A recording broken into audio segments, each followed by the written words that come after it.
Oui, monsieur le maire, mes chers collègues, cette délibération est l'occasion de vous interroger, monsieur le maire, mais vous aussi, madame l'adjointe, en charge de l'administration générale, sur la mise en œuvre du règlement européen de protection des données personnelles, RGPD, au sein de notre collectivité.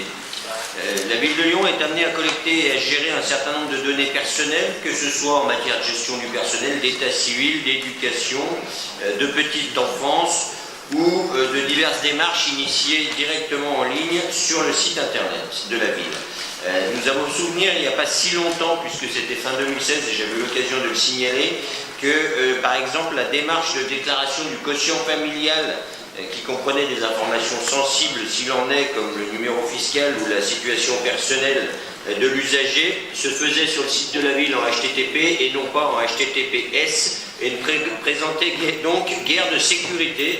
Nous espérons qu'avec la refonte du site internet de la ville, les questions de sécurité et de protection des données seront mieux appréhendées.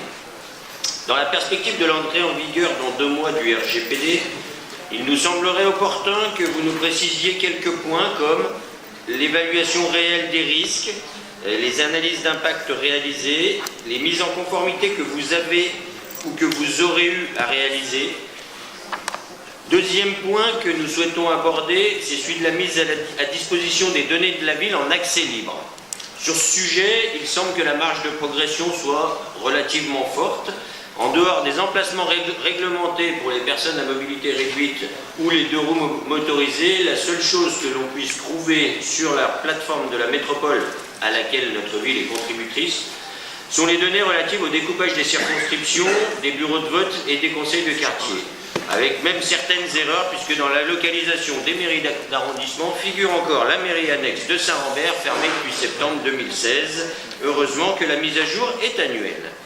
Nous pourrions imaginer un peu plus de ressources mises à disposition du public, comme par exemple en matière d'école, les périmètres scolaires avec la cartographie précise, les nombres d'élèves inscrits dans les écoles publiques, inscrits en périscolaire, inscrits à la pause méridienne, information que nous demandons régulièrement. En matière petite enfance, les demandes de places en accueil collectif, le taux de couverture. En matière d'état civil, le nombre de naissances, de mariages, de décès. En matière d'urbanisme, le nombre de permis de construire par exemple et le nombre de logements induits. Enfin, en ce qui concerne les équipements publics, bibliothèques, musées, piscines, on pourrait imaginer mettre en ligne des données relatives à leur fréquentation.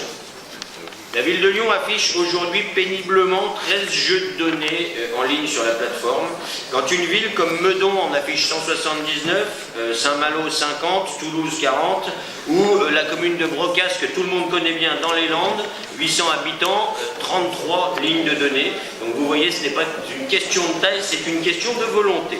Nous ne pouvons donc que vous inviter, monsieur le maire, madame l'adjointe, à accélérer ce processus, gage d'une certaine transparence que nous appelons régulièrement de nos voeux. Je vous remercie.